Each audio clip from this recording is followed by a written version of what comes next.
ما یک وقتی در زندان از سفارت انگلیس می آمدن در داخل زندان امرای ما تحقیق میکردن. بازو مرا میگفت که ما خب به خاطر حقوق بشر میم، به خاطر که شما استاد هستین وضعیتتان رو ببینیم، مریض هستین، صحتتان چطور است، چطور است. باز اینجا میگفتن.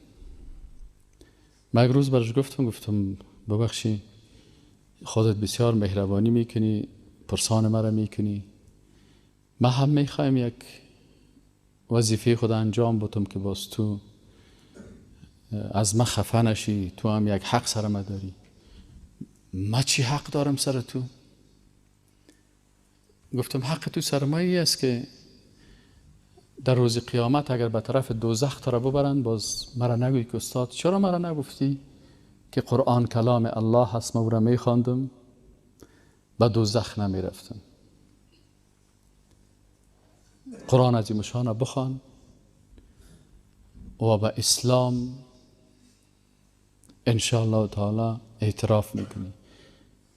من گفتم فقط اینه گفتم به خاطر از که باز روز قیامت مرا نگویی که این استاد نگفتی بودی. نه من گفتم تا اینه، اگرچه من بندی هستم و تو آزاد هستی.